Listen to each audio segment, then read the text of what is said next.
안녕하십니까, 대구 한의대학생 여러분. 오늘 저는 합격으로 가는 기초다지기 자기소개편 강의를 진행하게 될 이채혁 강사라고 합니다. 반갑습니다. 이렇게 여러분들과 이런 좋은 기회로 이렇게 만나뵐 수 있어서 정말 너무 기쁘고 감사하게 생각합니다. 저는 오늘 여러분들과 1강, 2강 자기소개서에 대한 것들을 진행하게 될 건데요. 그럼 지금부터 한번 저를 따라서 강의를 진행해 주시면 좋을 것 같습니다. 여러분들 준비되셨죠? 그러면 본격적으로 강의를 시작하기 앞서 어떠한 목차로 저희의 강의가 진행되게 될지 여러분들에게 말씀을 드리도록 하겠습니다. 일단 기본적으로 여러분들은 오늘 저와 자소서 해야 할 것, 하지 말 것, 그 다음에 자소서를 쓸 때 체크리스트, 이렇게 3가지 순으로 저와 진행을 하게 될 거니까요. 잘 따라와 주시면 좋을 것 같아요. 자, 근데 학습을 하기에 앞서서 여러분들이 자기소개서 작성이라고 하면은 왜 이렇게 어려워할까요? 왜 그렇게 힘들어할까요? 거기에는 몇 가지 중요한 이유가 있습니다. 이거는 내가 글을 못 써서가 아니에요. 첫 번째로 여러분들은 살아오면서 글을 읽는 거에는 익숙해요. 우리가 문제집을 풀 때, 국어책을 읽을 때, 혹은 문제집뿐만 아니라 만화책을 읽을 때, 소설책을 읽을 때 텍스트를 읽는 것에는 자유롭죠. 글은 우리가 한글을 배웠고 그 글을 읽는 거에 대한 속도의 차이는 있을 수 있겠지만 대부분은 글을 읽는 것에서는 자유롭게 읽으실 수 있어요. 근데 글을 쓰는 거, 내가 최근에 글을 언제 써봤을까 한번 생각해 볼게요. 저는 어릴 때 일기를 썼던 거 외에는 길게 글을 써봤던 적이 많이 없었던 것 같아요. 간혹 시험을 치는데 논술 시험이 있다, 그 정도에서 글을 조금 길게 썼던 것 같아요. 그러다 보니까 여러분들이 사회에 나와서 천자 가까이 되는 이런 긴 글을 쓰려고 하니까 당연히 어려울 수밖에 없는 거예요. 그러니까 여기까지 제가 말씀드리는 건 당연하다. 여러분들이 글을 쓰기 어려워하는 건 정말 당연한 일이다. 그거를 말씀드리고 시작할 거예요. 그래서 오늘 제 강의를 보시면 어떻게 하면 쉽게 글을 쓸 수 있을지에 대해서 한번 알아갈 수 있도록 제가 정말 친절하고 상세하게 구성을 했으니까 꼭 잘 따라와 주시면 좋을 것 같습니다. 그러면 지금부터 이제 본격적으로 자기소개서 작성하는 방법을 알아보도록 하겠습니다. 일단은 여러분들 첫 번째 2갈식이고요. 제가 첫 번째 얘기했다는 건 가장 중요하다라고 봐주시면 좋을 것 같아요. 2갈식, 이렇게 봐주시면 좋을 것 같고, 2갈식이 뭐냐면 머리 뒤에 묶음갈, 쉽게 말해서 내가 하고자 하는 얘기를 머리맡에 강조해서 작성한다라고 봐주시면 좋을 것 같고요. 자소서에서는 항목에서 묻는 것을 제일 먼저 답변하고 풀어가는 게 중요하다라고 인식하는 게 좋을 것 같아요. 쉽게 말해서 우리 회사에 지원한 이유가 무엇인가요? 라는 항목이 있겠죠. 그러면 우리 회사에는 이런 모습이 있고 내가 이런 모습이 있고 또 이렇게 해서 결과적으로 이래서 지원하였습니다 라고 하는 거는 2갈식이 아니에요. 이렇게 쓰시는 분들이 너무 많아요. 2갈식을 하려면 우리 회사의 이러한 가치관과 나의 이러한 모습이 부합하여 지원하였습니다. 혹은 기업의 이러한 성장성에 기여하고자 지원하였습니다. 이런 식으로 서두에 확실하게 내가 지원하였다 하고 난 뒤에 기업은 이러이러한 성장성을 보이고 있고 나는 이러이러한 가치관을 보이고 있으니까 지원하였다. 이렇게 봐주시는 게 가장 정확할 것 같아요. 이해되실까요? 한번 예시로 알아보도록 할게요. 앞서 말씀드린 것처럼 장점을 묻는 항목인데 예시에는 대학 시절 역임하며 사람 만났고 이게 아니라 저의 장점은 다양한 사람들과 원활히 소통하는 능력입니다. 장점이죠. 이런 식으로 나의 장점은 뭐다라고 얘기하고 밑에를 풀어가는 게 가장 중요하겠죠. 또 2갈식이 중요한 이유 중에 하나는 뭐냐면 여러분들 가독성이라고 들어봤나요? 잘 읽히는 거, 잘 읽어지는 거. 어떤 글을 봤는데 A라는 글, B라는 글이 있어요. 근데 A라는 글은 잘 안 읽어져요. 우리 그런 거 있죠. 막 읽다 보는데 다시 돌아가는 거. 뭐라 했더라? 돌아가고. 그죠? 근데 그게 아니라 어떤 글은 정말 한 페이지가 술술술 읽어지는 게 있어요. 그게 가독성이 높다라고 하는 건데요.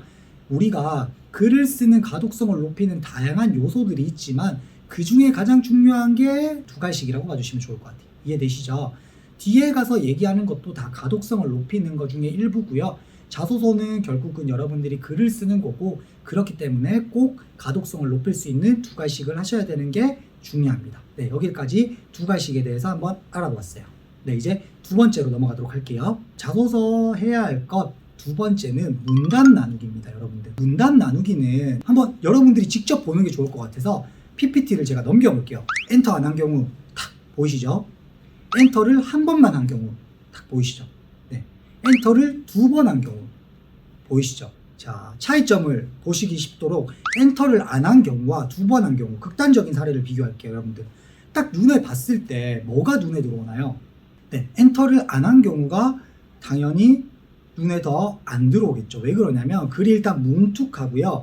어디가 서론인지 본론인지 결론인지 알 수가 없어요. 근데 엔터를 두 번 한 경우는 어때요? 네, 여러분들 눈에 한 번 더 볼 수도 있고 가독성과 더불어 가시성이 높죠. 읽어지는 거와 더불어 한눈에 들어오고 잘 보여지는 가시성이 높다는 걸 이해할 수 있을 거예요. 자소서에서 여러분들 제가 감히 말씀드리면 지금 예시로 드린 게 똑같은 내용의 문장이거든요. 글자 하나 틀린 게 없어요. 근데 문단 나누기 엔터 두 번 한 것만으로도 이런 식으로 가독성이 높아지는 것을 보게 되죠. 그만큼 여러분들 자소서 정말 잘 못 쓰겠다 해도 두 갈씩과 문단 나누기만 해주시는 걸로도 여러분들 엄청나게 가독성을 높이실 수 있을 거라고 확신합니다. 이거 정말 중요해요. 세 번째는 접속어 넣기입니다. 네, 여러분들. 일단 접속어 넣기가 뭐냐? 접속어가 뭐예요? 묻는 분들이 많을 것 같아요. 그래서 여기 가져와 봤어요. 단어와 단어, 구절과 구절, 네, 쉽게 말해서 뭐뭐 하였습니다 하고 난 뒤에 문장과 문장을 이어주는 거, 혹은 어떤 단어와 어떤 단어 그리고 뭐뭐뭐 이런 식으로 또한 뭐뭐뭐 이런 것들이 접속어예요. 그러니까 쉽게 말해서 글의 흐름이나 말의 흐름과 내용을 더 매끄럽게 만들어주고 확실하게 전달 가능하도록 하는 것이 접속어예요. 네, 쉽죠? 여러분들이 접속어라는 단어를 몰라도 실제로 다 사용을 하고 계셨을 거예요. 네, 그러면 접속어의 예시를 한번 보면서 진행을 하도록 할게요. 여러분들 접속어가 들어간 경우와 들어가지 않은 경우 이렇게 차이를 보시면은 정말 좋으실 텐데요. 문장과 문장을 이어줄 때는 접속어 사용을 하면 훨씬 더 매끄럽게 읽어지니까요. 자소서에 작성하실 때 꼭 넣어주시면 좋을 것 같아요. 꼭. 네, 정말 중요합니다. 네, 네 번째로 넘어가도록 할게요. 사례 줄이기입니다. 네, 여러분들 사례 줄이기는 항목에 들어가기에 앞서서 최근에 채용 트렌드를 조금 알면 좋을 것 같아요. 뭐냐면 제가 취업 준비하던 10년 전에만 하더라도 여러분들은 사례 줄이기를 굳이 하지 않아도 됐어요. 특히나 제가 자소서에 대한 강의를 듣거나 했을 때에도 구체적으로 쓰라는 얘기를 정말 많이 했어요. 내가 가진 것을 구체적으로 쓰고 내가 가진 것을 정말 온전하게 써야지 합격한다. 이런 피드백을 많이 들었던 것 같아요. 근데 그 이유를 생각해 보니까 요즘보다 글자 수 자체가 길었어요. 그러니까 최근에는 600자 혹은 500자, 700자 이 선이거든요. 1000자면 많은 축인데 제가 자소서를 한참 쓸 때는 물론 기업마다 다르겠지만 1200자, 1500자, 길게는 2000자 이런 기업들이 정말 많이 있었거든요. 그러다 보니까 당연히 어때요? 글자 수가 많으면 많을수록 내가 써야 하는 말들이 많고 그러다 보니까 자연스럽게 구체적으로 써야 되는 경우가 늘어나겠죠. 이해되시죠? 근데 최근의 트렌드는 글자 수가 줄어들었단 말이에요. 그러면 당연히 어떻게 되겠어요? 여러분들이 사례를 줄이고 내용의 핵심만을 넣어야 돼요. 그리고 두 번째로 당연히 글자 수가 긴 거를 면접관이나 평가원들이 첨삭을 하고 확인을 하려면 시간도 더 오래 들겠죠. 인건비도 더 오래 들고. 그렇기 때문에 앞으로는 점점점 자소서의 핵심이 중요해지는 시기로 올 거예요. 그래서 더더욱 여러분들이 앞으로 자소서를 쓸 때는 사례를 줄이는 것이 중요합니다. 네, 이것도 지금 예시를 보면서 한번 말씀을 드리도록 하겠습니다. 네, 첫 번째 예시예요. 네, 읽는 시간 조금 드릴게요.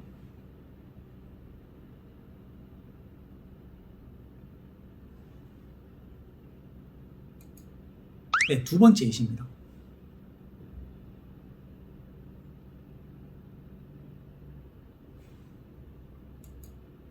네, 다시 이제 첫 번째 예시를 넘어가면요. 자, 첫 번째 예시 같은 경우에 여러분들 어때요? 네, 일단 뭐 상황이나 사례에 대한 설명이 길죠. 그러다 보니까 핵심 내용이 뭔지가 본문 이상, 그러니까 중간 이상으로 왔을 때 알 수 있어요. 근데 두 번째 예시 또 넘어갈게요. 네, 두 번째 예시를 보면 여러분들 어때요? 무슨 내용인지에 대해서 상황 설명이 짧게 끝나고 내가 했던 것에 대해서 구체적으로 나오죠. 쉽게 말해서 항목에서 묻는 것에 대해서 구체적으로 나오는 게 중요하지, 상황이나 사례는 면접관이나 평가원들이 그렇게 중요해하지 않습니다. 이해되시죠? 내가 어떠한 상황이었는지에 대해서 구체적으로 쓰는 것보다는 내가 그 상황에서 어떠한 자세를 유지하였는지, 또 그 상황에서 어떠한 태도와 어떠한 노력을 하였는지가 더 중요하다라고 봐주시는 게 가장 좋을 것 같아요. 네, 여기까지가 사례 줄이기. 이거는 정말 중요한데 쉽게 말해서 처음에는 하기 어려워하는 부분들이 많은 것 같아요. 그 이유는 사례를 줄이지 않으면 어떤 식으로 자소서를 채워야 될지 모르겠어요 하시는 분들이 많아서 그래요. 그런 경우에는 일단 첫 번째로 여러분들이 취업 지원처나 대학 일자리 플러스 센터와 같은 곳에서 이제 컨설팅을 받는 것도 한 가지 방법이 될 수 있고요. 그 외에 필요하시다면 이제 저와 같은 이런 컨설턴트를 통해서 무료 첨삭을 받으시는 걸 추천드립니다. 네, 다섯 번째는 소제목이에요, 여러분들. 자, 소제목을 제가 밑에 선택이라고 가져온 이유 중에 하나는 여러분들이 이 영상을 보신 분들은 스트레스에서 벗어났으면 좋을 것 같아요. 정말 간절히. 네, 왜 그러냐면 제가 옛날에 취업 준비할 때 어떠한 취업 컨설팅하는 취업 준비생 분이 소제목을 반드시 써야 한다고 들었는데 이것 때문에 하루 동안 고민한다고 다음 걸 안 써줘요. 혹은 내용은 다 썼는데 소제목 때문에 제출일이 다가오는데 스트레스 받아요. 이런 분들이 너무 많은 거예요. 근데 여러분들, 소제목 정말 그렇게 필수로 써야 될까요? 이게 필수일까요? 어떻게 생각해요? 아니에요. 쓰면 좋지만 안 써도 합격하는 사례가 너무 많습니다, 여러분들. 그러니까 소제목이 선택인 이유는 내가 정말 적절한 소제목이 있어 하면 쓰시면 좋아요. 네, 좋습니다. 쓰시면. 근데 적절한 소재를 도저히 찾지 못하겠고 소제목 쓰는데 시간이 너무 오래 걸려. 취업 준비생 혹은 대학생 여러분들은 시간이 금이에요. 그죠? 시급이라고 생각해야 돼요. 그러면 여러분들이 이것 때문에 1시간, 2시간, 길게는 하루를 다 날리면 너무 손해를 보는 거잖아요. 그죠? 그렇기 때문에 선택이라고 확실하게 말씀드릴 수 있습니다. 제가 취업 준비생에게 자기소개서 첨삭만 10,000건을 넘게 했습니다. 근데 그 중에서 소제목을 안 썼다고 떨어진 경우는 정말 없었던 것 같아요. 내용이 부족하거나 혹은 소재의 적절성이 부족하거나 혹은 자소서 외에 어떤 다른 문제들로 떨어지는 경우가 많지, 소제목 하나만 가지고는 이 복합적으로 평가되는 자소서 시스템에서 그렇게 중요한 영향을 끼치지 않는다. 그러니까 여러분들 소제목은 스트레스 받지 마시고 선택사항이라는 점 꼭 참고해 주시면 좋을 것 같아요. 네, 여기까지 자소서 해야 할 것에 대해서 한번 알아봤는데요. 간단하게 OX 퀴즈를 하고 우리 하지 말아야 될 것에 대해서 넘어가면 좋을 것 같아요. 네, 첫 번째 OX 퀴즈입니다. 자소서는 구체적으로 쓰는 게 좋다. OX. 네, 10초 드릴게요.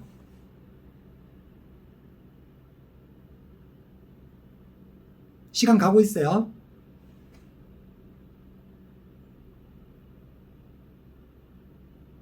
네, 정답은 X입니다. 왜요? 구체적으로 쓰라고 했잖아요. 했는데, 자, 여기에서 중요한 핵심은 자소서는 무조건 구체적으로 쓰는 게 중요한 게 아닙니다. 항목에서 묻는 것을 구체적으로 쓰고 나머지는 최대한 심플하고 가볍게 쓰는 게 좋아요. 첫 번째, 2갈씩 한 줄 이내로 가볍게 2갈씩 하기. 두 번째, 상황이나 사례의 설명 한 줄에서 2줄 이내로 가볍게 설명하기. 자, 항목에서 지원 동기를 물었으면 그 지원 동기에 대해서 구체적으로 작성하는 게 중요하고요. 항목에서 협업에서 힘들었었는데 이겨냈던 과정을 물어보면 힘든 것에 대해서는 심플하고 간략하게 적는 게 중요하고 이겨내기 위한 노력을 구체적으로 적는 게 중요합니다. 그렇기 때문에 엄연히 얘기하면 이거는 구체적으로 쓰는 건 X다. 네, 이해되시죠? 네, 두 번째 질문으로 넘어가도록 하겠습니다. 문단 나누기를 진행할 때 엔터를 몇 번 쳐야 할까요? 자, 첫 번째 엔터 2번. 자, 두 번째 엔터 3번.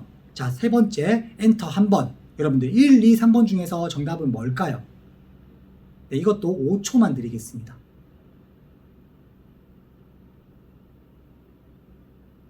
네, 그렇죠. 정답은 1번 엔터 2번입니다, 여러분들. 자, 제가 아까 전에 설명을 조금 더 못 드린 부분이 있을 수 있는데요. 엔터를 한 번도 안 친 0번, 그 다음에 한 번만 친 거, 2번만 친 거, 자, 2번 친 거, 제일 바람직하다 했죠. 근데 간혹 가다가 여러분들이 실수해서 엔터 한 번만 치시는 분들이 있는데요.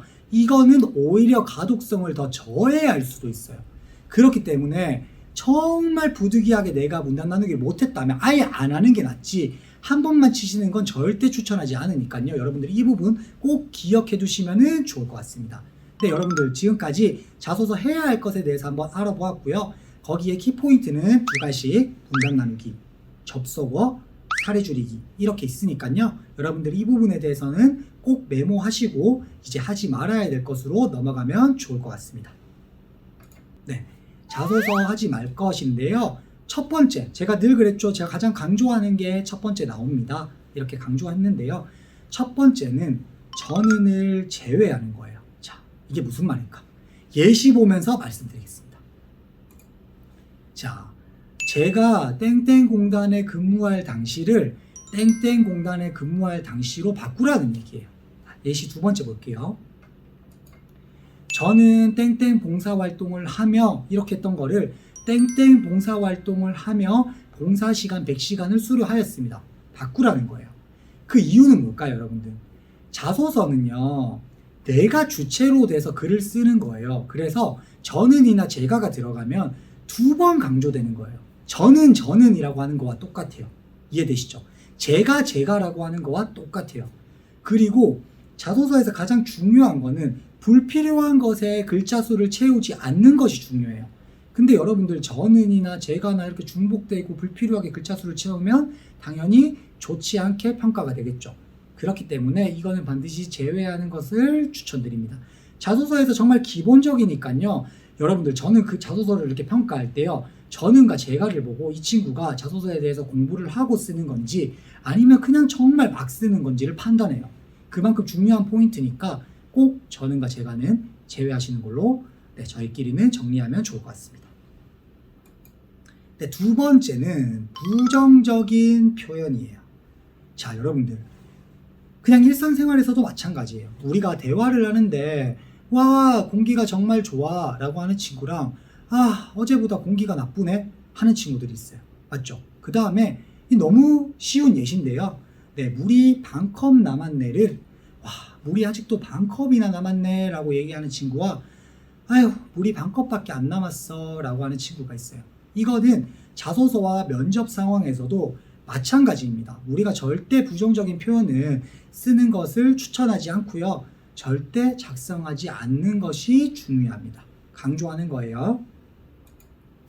자, 볼게요. 부정적인 표현에는 화가 났지만, 스트레스를 받았지만, 짜증이 났지만, 하기 싫었지만, 부담스러웠지만 이런 표현들이 있어요. 자, 근데 제가 왜 이런 표현들에 만으로 끝냈을까요? 보통 여러분들이 표현할 때 이런 거예요. 스트레스를 받았지만 잘 이겨냈습니다. 하기 싫었지만 책임감을 가지고 수행했습니다. 안 해도 되는 말이에요. 스트레스 받았지만 잘 수행하였다. 그냥 자소서는 심플하게 표현하라고 했죠. 어떠한 상황에서 어떠한 노력을 하며 스트레스를 받았지만 잘 수행하였습니다가 아니라 어떠한 상황에서 어떠한 노력을 하며 원활하게 이 업무에 대해서 잘 수행할 수 있었습니다 하면 되는 거예요. 내가 왜 굳이 스트레스 받았지만 하기 싫었지만을 넣는지 이해할 수가 없는 거죠. 그죠? 근데 여러분들이 나도 모르게 이거에 대해서 배우지 않고 알지 않고 작성을 하다 보면 이렇게 쓰게 되는 경우가 정말 많다라는 거예요. 그러니까 꼭 이 부분은 중요하게 생각하고 부정적인 표현은 제외하는 것으로 저희 정리하기로 해요. 아시겠죠? 네, 세 번째는 오래된 소재입니다. 네, 여러분들 오래된 소재면 언제가 오래된 걸까요? 얘기하시는 분들 많을 수 있죠.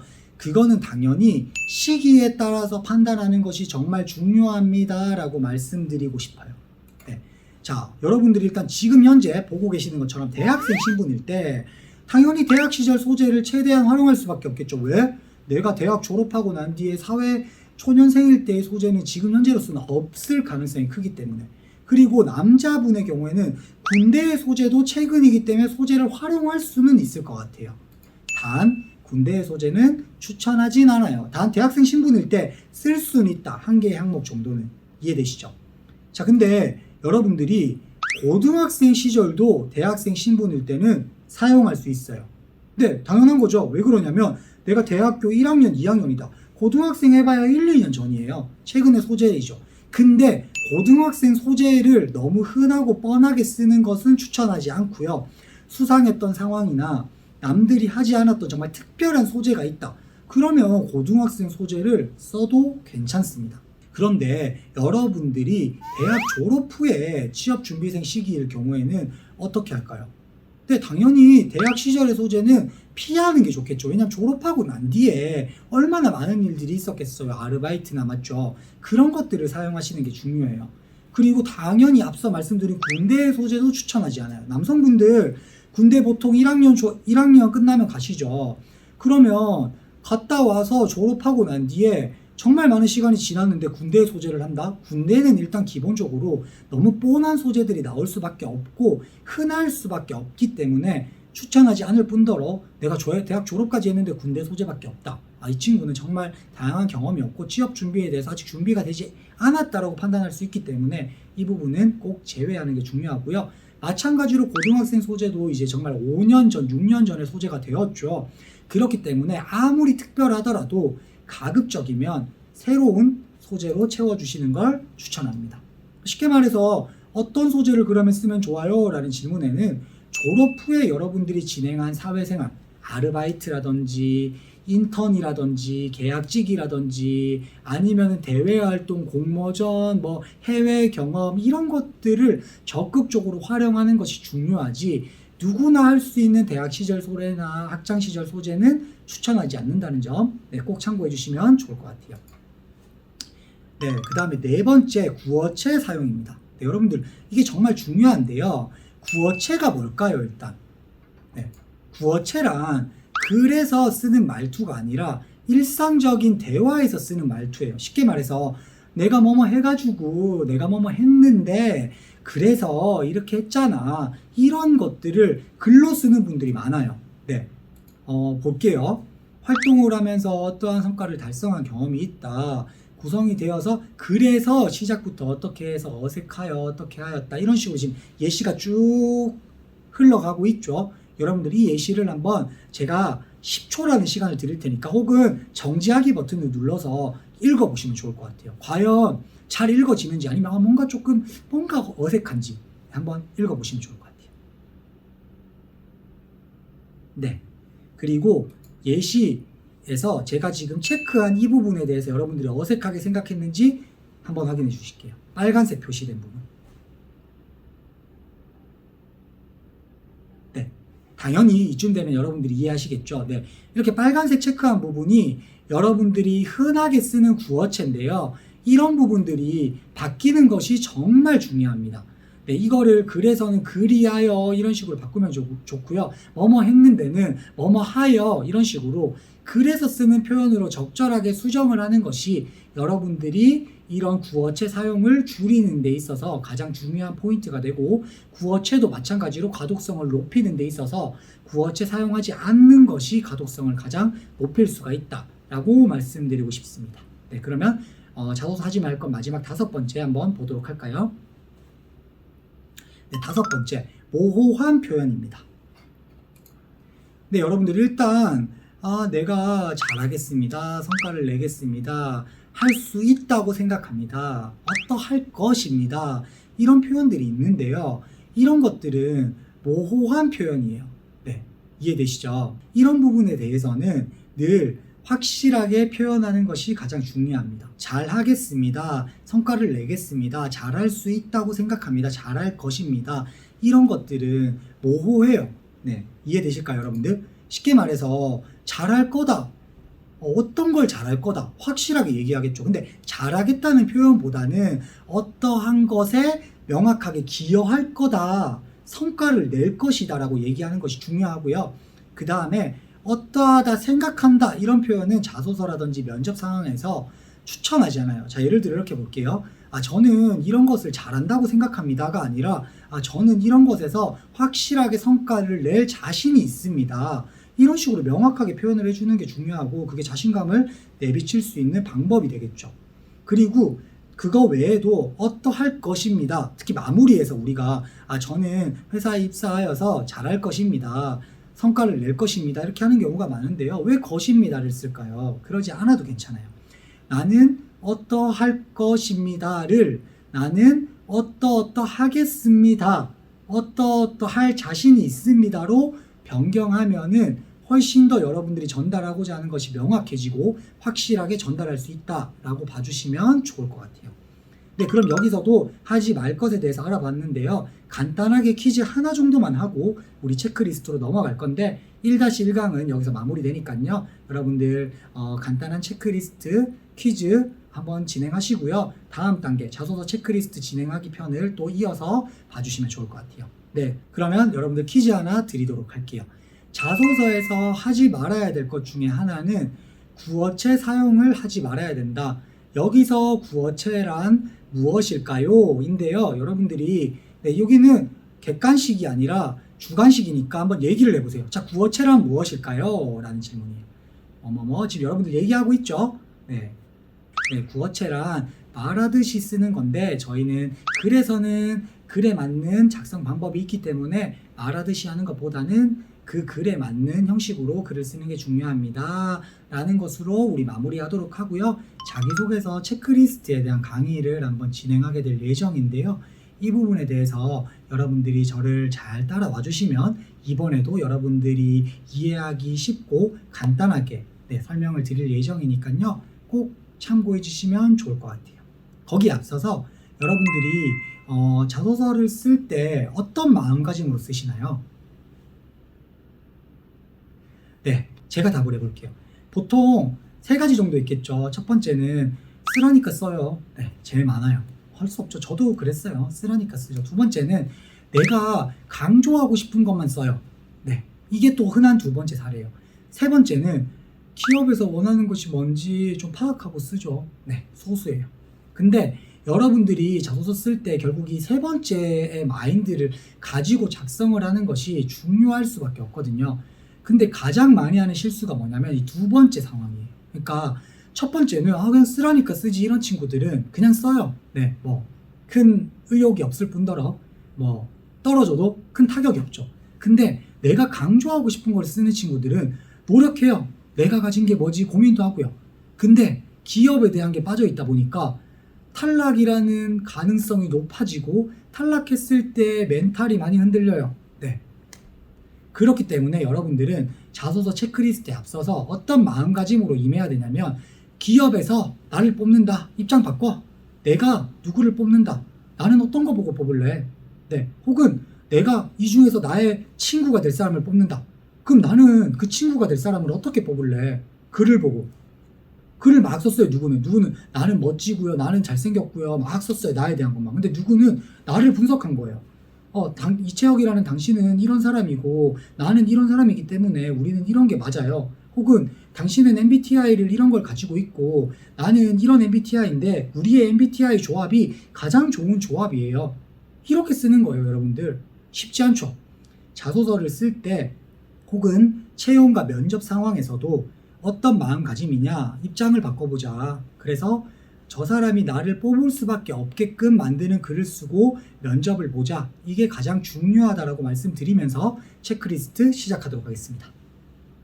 네, 첫 번째 체크리스트는 다양한 소재 활용이에요. 내가 다양한 소재를 활용했는가? 이게 중요한데요. 이게 무슨 말이냐면 자소서 쓸 때 가장 많이 실수하는 포인트 중에 하나가 뭐냐면 하나의 항목으로 써요. 특히 내가 관련된 회사 인턴 경험이 있어요. 한전인데 한전 인턴 경험이 있어. 건강보험공단인데 건강보험공단 인턴 경험이 있어. 어때요? 이걸 어필하고 싶죠. 그러니까 항목 5개에서 인턴할 당시 당연히 내용은 조금씩 다르지만 결국 읽는 사람의 입장에서는 같은 내용을 5개 항목에서 하고 있는 거예요. 큰 메리트가 없어지는 거죠. 두 번째로 회사에서는 여러분들이 얼마나 다양한 경험을 하면서 그 경험 속에서 많은 걸 배웠는지를 궁금해하는 것도 있어요, 실제로. 그렇기 때문에 여러분들에게 여러 가지 항목을 통해서 여러 가지의 질문들을 하는 거거든요. 근데 여기서 나는 하나의 경험만을 어필하게 되면은 여러분들이 다른 경험을 어필할 수 있는 기회를 날리게 되는 거예요. 이해되시죠? 그러니까 여러분들은 항상 다양한 소재로 항목을 구성하는 것을 추천드립니다. 이해되시죠? 다양한 소재로 항목을 구성하는 것 정말 중요합니다. 네. 그러니까 5개 항목 중에서 정말 어쩔 수 없이 2가지 항목 정도는 같은 소재를 쓰는 거 오케이. 괜찮아요. 하지만 가급적이면 2가지를 넘어가지 않고 다양한 소재로 모든 항목을 구성하면서 나는 이렇게 많은 경험과 이렇게 다양한 경험을 통해서 지원한 회사에 입사하기 위하여 노력하였어요가 보여지는 것이 정말 중요합니다. 네, 이게 첫 번째입니다. 두 번째는 첫째, 둘째입니다. 네, 이게 무슨 말인가 싶죠. 이거는 PDF, PPT를 보면서 여러분들이 한번 보시면은 가장 좋을 것 같아요. 여러분들이 이제 첫째, 둘째를 많은 자소서를 쓰는 분들과 얘기를 하다 보니까 이렇게 써라라고 하니까 쓰시는 분들은 많아요. 네, 실제로도 저는 첨삭을 할 때 이 부분을 정말 많이 추천하는 부분입니다. 막 여러 가지 이렇게 나열하면서 쓰지 말고 첫째, 둘째, 셋째로 나눠서 쓰면 가독성을 높일 수 있어요. 여기까지는 좋아요.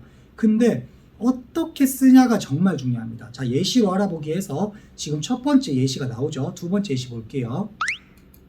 네, 여러분들 보이시나요? 첫 번째 예시와 두 번째 예시는 내용은 같아요. 근데 첫째, 둘째, 셋째가 앞부분에 위치하게 나오죠. 이게 뭐냐면 여러분들이 항목을 5가지, 4가지 되는 항목을 쫙 쓰다 보면요. 나중에는 그 글이 한눈에 들어오진 않아요. 아무리 잘 써도. 근데 첫째, 둘째 3가지를 했다고 하는데 첫째, 둘째를 이런 식으로 나열하듯 써버리면은 대체 어떤 게 강조하고 싶은 첫째고 둘째고 잘 안 들어온단 말이죠. 그러니까 쉽게 말해서 글을 쓰는데 읽는 사람을 배려하는 마음으로 계속 작성하고 글을 써내려 가면은 여러분들이 가독성은 자연스럽게 높아질 뿐더러 앞서 말씀드린 것처럼 가시성까지 높아질 수 있겠죠. 그러니까 첫 번째 예시가 아니라 두 번째 예시, 요거는 엔터로 표현하면 엔터 한 번만 치면 돼요. 3가지 노력을 하였습니다. 엔터 한 번. 첫째 뭐뭐뭐뭐뭐였습니다. 엔터 한 번. 둘째 이런 식으로 하고 셋째가 끝나고 난 뒤에 엔터 2번 해서 문단을 나눠주시면 여러분들이 첫째, 둘째도 이런 식으로 원활하게 활용하여서 작성하실 수가 있을 거예요. 이것도 사소하지만 정말 중요한 부분이니까요. 우리 대구 한의대 학생분들은 적어도 이 영상을 보신 분들은 적어도 자소서를 쓸 때 남들과는 차별화되게 첫째, 둘째, 셋째를 표현하시면 좋을 것 같습니다. 네, 세 번째. 감정적 표현 사용하지 않기인데요. 무슨 말인지 좀 난해할 수 있죠. 그래서 제가 이것도 예시를 조금 가져와 봤습니다. 속상하였지만, 부담되었지만, 슬펐지만, 아팠지만 뭐 이런 표현들이 있어요. 이게 진짜 에이 저렇게 누가 써 하시는 분들도 있지만 여러분들이 쓰면은 뿌듯하였다, 기뻤다 이런 표현들을 정말 많이 쓰거든요. 근데 이런 나의 감정적인 표현은 생각보다 상대방에게 글로 전달되기가 쉽지 않아요. 그리고 속상하였지만, 부담되었지만, 슬펐지만, 아팠지만과 같은 감정적인 표현의 대다수는 부정적인 표현과 연결되는 경우가 많습니다. 그래서 제가 앞서 우리가 저희 1-1강에 했던 것처럼 부정적인 표현은 가급적이면 사용하지 말라고 했죠.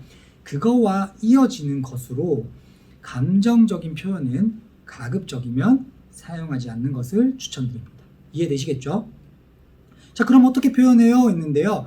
똑같아요. 제외하면 좋아요. 속상하였지만 이겨냈다가 아니라 그냥 이런 상황에서 이겨냈다, 이겨낼 수 있었다 라고 심플하게 작성하면 좋고요. 슬펐지만 그래도 이러이러한 긍정적인 생각으로 극복하였다라면 어떠어떠한 상황에서 긍정적인 상황으로 극복하였습니다 라고 슬펐지만을 제외하면 되는 거예요.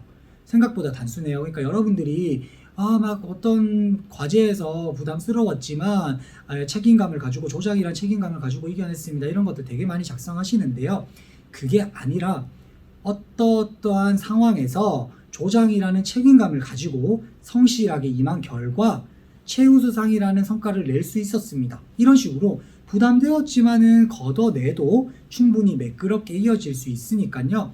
나에 대한 감정적인 표현은 최대한 사용하지 않는 걸로 우리 정리하면 좋을 것 같습니다. 네, 네 번째, 복사 붙여 넣기입니다. 무슨 말일까요, 여러분들? 네, 컨트롤 C, 컨트롤 V라고도 표현하죠. 자소서를 막 썼어요, 여러분들. 작성했어요. 근데 너무 마음에 들어요. 그러면 어떻게 돼요? 이곳에도 이걸 쓰고 저곳에도 저걸 쓰고 이런 식으로 되게 됩니다. 그러면 여러분들 입장에서는 그래 항목도 비슷하고 정말 잘 썼어 하지만 읽는 사람 입장에서는 무조건 알아요. 네, 저도 알아요. 여러분들이 나중에 정말 에이 어떻게 알아요 하시는 분들은 제가 항목 여러 개를 드리고요. 기업에 따른 여러 개 항목을 드릴 테니까 여러분들이 복사 붙여넣기를 해보세요. 그러면 제가 정확하게 어떤 기업을 타겟으로 작성된 거고 어떤 건 붙여넣기 한 건지 정말 찝어낼 수가 있을 거예요. 정말 못 믿으시겠지만 정말이에요. 그렇기 때문에 여러분들이 복사 붙여넣기 하면 모르겠지 하시는 것들은 정말 큰 착각입니다. 그래서 자소서를 쓸 때는 가급적이면 그 기업에 대한 분석도 돼야 되고요. 뒤에 얘기하겠지만 기업에 맞춤, 항목도 정말 조금씩 달라요. 힘들었던 걸 이겨냈던 항목, 힘들었던 걸 극복했던 항목, 힘들었던 상황 속에서 포기하지 않았던 거.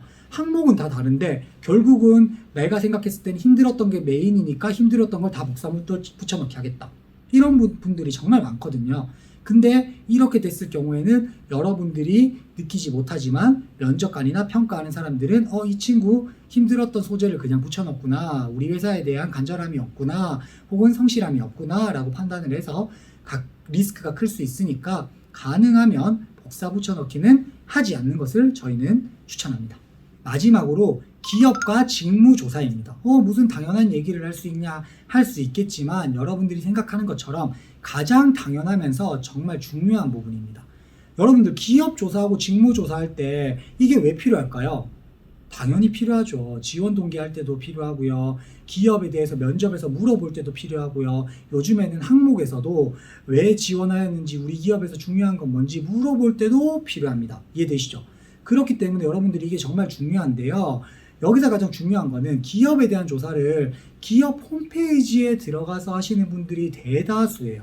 근데 그러면 A라는 친구, B라는 친구, C라는 친구가 홈페이지를 통해서 아무리 기업 분석을 열심히 해도 3명은 똑같은 얘기를 할 가능성이 높아져요.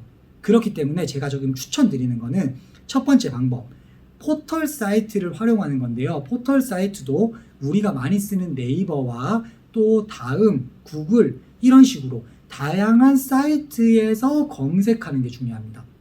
그리고 두 번째는 검색해서 상단에 나오는 것이 아니라 두 번째 페이지, 세 번째 페이지에 나오는 것까지도 조사를 하면서 활용하는 게 중요해요. 왜 그러냐면 많은 분들이 시간도 없고 혹은 조금의 귀찮은 마음에 띡띡띡 삼성전자 조사해서 최근에 이런 이슈가 있네 쓰거든요. 그러면 최신 이슈에 대해서 얘기하라는 상황이나 아니면 최신 이슈에 대해서 얘기하라는 자소서 항목을 받았을 때 10명 중에 8명은 똑같은 소재나 똑같은 이슈를 써요.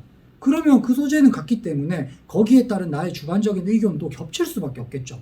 그럼 면접관이 그걸 보고 어떻게 판단할 수 있을까요? 8명이 같은 걸 썼는데.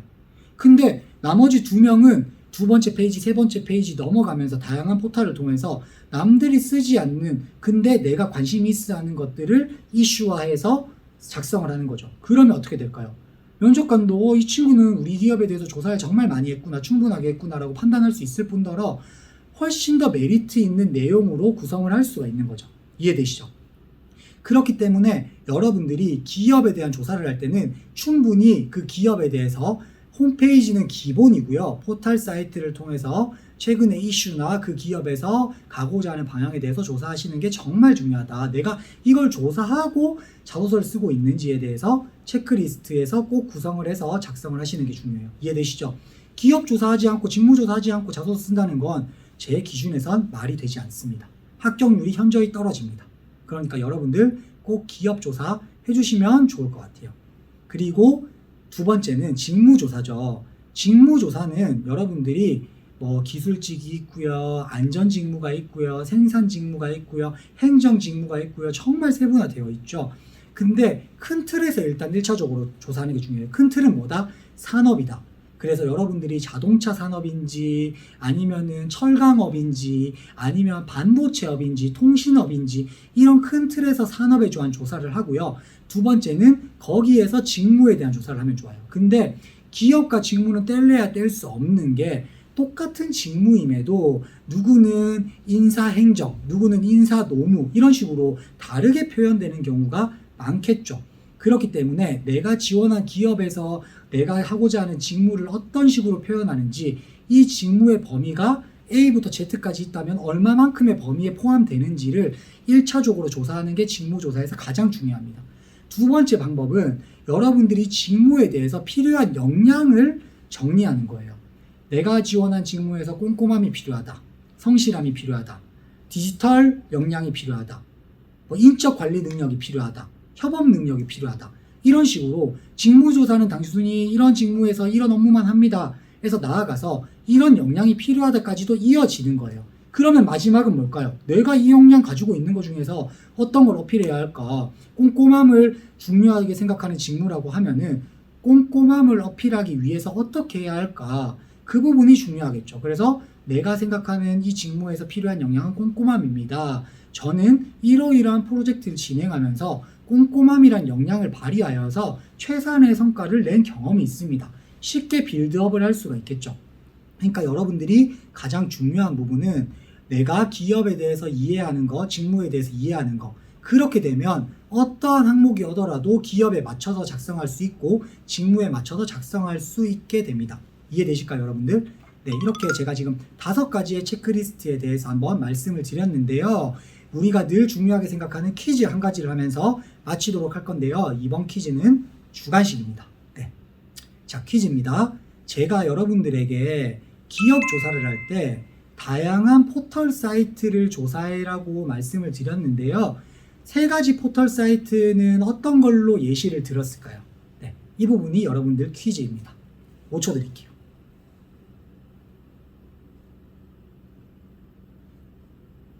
네, 5초. 자, 그렇죠. 네이버, 다음 구글입니다. 근데 이 외적으로도 여러분들이 이용하시는 요즘에 카카오 뷰라든지 아니면 기타 사이트들이 있다면 충분히 활용하시면 좋을 것 같아요. 저는 대표적인 사이트 3가지를 추천드렸고요. 이 외에도 여러분들이 충분히 보시면 좋을 것 같다라고 말씀드리고 싶습니다. 네. 자, 여기까지 여러분들 저와 같이 1강 자소서의 기초편에 대해서 한번 알아보았는데요. 어떠셨나요, 여러분들? 네, 재밌었다라는 얘기가 많이 들렸으면 좋을 것 같은데요. 적어도 지루한 시간이 아니었으면 좋았을 것 같습니다. 저의 바람은. 여러분들이 지금은 자소서 쓰지 않는 분들이 많아서 확 피부에 와닿지 않을 수가 있다고 생각해요. 저도 그건 충분히 공감합니다. 하지만 자소서 쓰려고 딱 펼쳤을 때, 항목을 보았을 때 그때 대구한의대에서 LMS를 통해서 자소서 기초편을 강의 들었었는데 이렇게 하라고 했었지, 문단을 나누라고 했었지, 2갈씩을 하라고 했었지, 기업 분석은 이런 식으로 하라고 했었지, 이렇게만 생각이 돼도 저는 제가 지금 진행하고 있는 강의가 성공적인 강의였다라고 평가할 수 있다고 확신할 수 있습니다. 네. 그러니까 여러분들이 오늘 하셨던 거, 여러분들 다이어리가 있다면 다이어리에 간단하게 써보시거나 지금 당장 자소서 한번 써보세요 라는 거는 여러분들에게 부담이 될 것이라 생각하고 저도 그렇게 권하진 않겠지만 적어도 제가 중요하게 생각했던 키워드들은 정리를 하셔서 여러분들이 충분히 집에 가서 나중에 한 번 더 알아보시고 한 번 더 리체크 해보시면 좋을 것 같아요. 네, 그러면 저는 지금까지 기초편에 대해서 강의를 맡은 이채혁 강사였고요. 저희는 2강 기본편에서 조금은 더 심화된 내용으로 만나 뵙도록 하겠습니다. 네, 감사합니다.